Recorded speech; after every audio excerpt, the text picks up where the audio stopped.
Hi friends, కథామృత లహరికి సుస్వాగతం.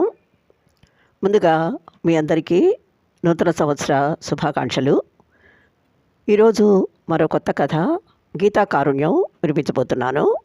దయచేసి skip చేయకుండా కథ మొత్తం విని వెంటనే లైక్ కొట్టి కామెంట్ పెట్టి సబ్స్క్రైబ్ చేసుకుని నాకు సహకరించండి ప్లీజ్. ఇక కథలోకి వచ్చేద్దాం. పిల్ల మహాలక్ష్మిలా ఉందిరా, మన సంబంధం ఒప్పుకుంటుందంటావా?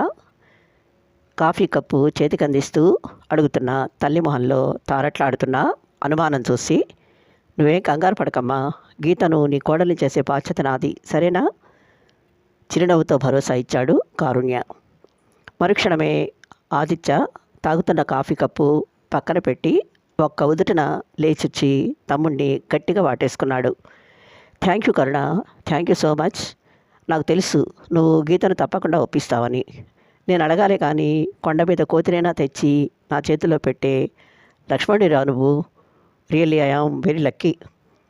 పట్టలేని సంబరంతో తమ్ముడి రెండు భుజాలు పట్టుకుని గట్టిగా కుదిపేశాడు. కారుణ్య అన్న చేతుల్ని సున్నితంగా విడిపించుకుని, సారీరా, ఇన్ని రోజులు నా అన్న రాముడు లాంటి వాడన్న భ్రమలో నువ్వు కోరుకున్న ప్రతిదీ వదులుకున్నాను.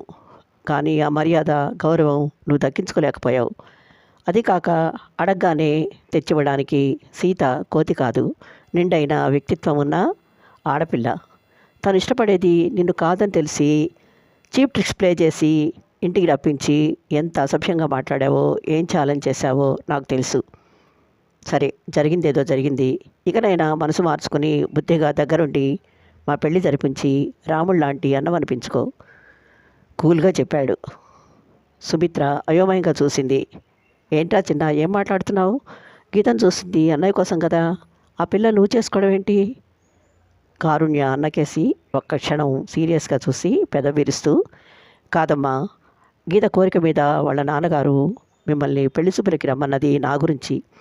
కానీ ఆ విషయం గీత చెప్పే వరకు నాకు తెలియదు. గీత నా కొలీగ్.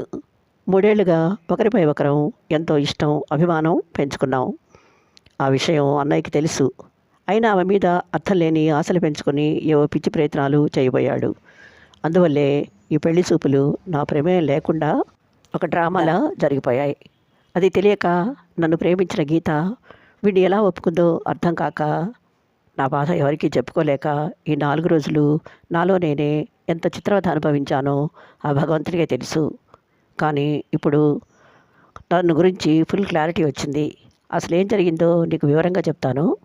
కానీ ఒక అమ్మాయి కోసం ఇద్దరు అన్నదమ్ముల పోటీ అనేది చాలా సెన్సిటివ్ మ్యాటర్ కదమ్మా. నాన్నగారితో చెప్పాలంటే నాకు ఎలాగో ఉంది. నువ్వే ఆయనకు అర్థమయ్యేలా వివరించి వీలు చూసి గీత వాళ్ళ నాన్నగారికి మా పెళ్లి విషయం మాట్లాడేందుకు రమ్మని కబురు చేయండి. మనసులో మాట తల్లికి చెప్పి తేలిక ఊపిరి పీల్చుకున్నాడు.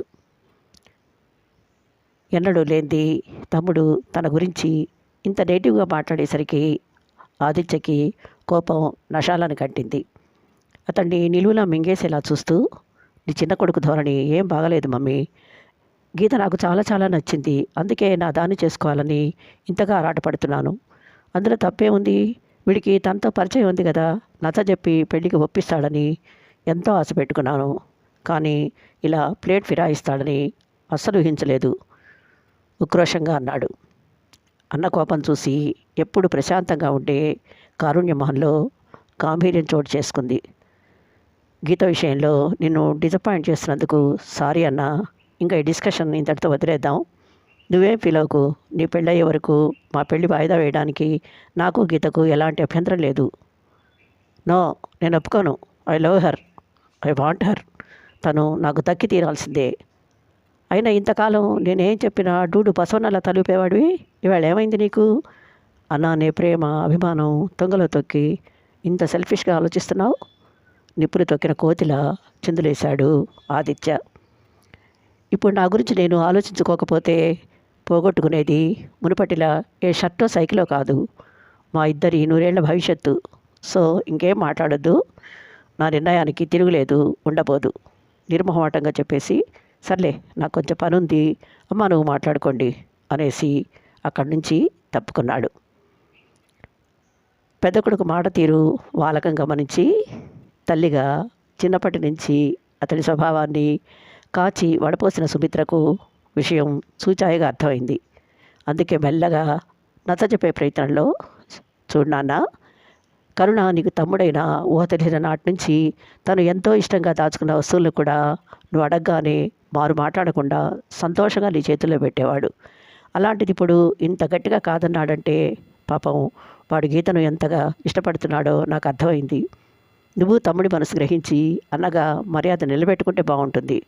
నీకు మరో మంచి పిల్లను వెతికే బాధ్యత మాది, సరేనా అంటూ సున్నితంగా హెచ్చరించింది.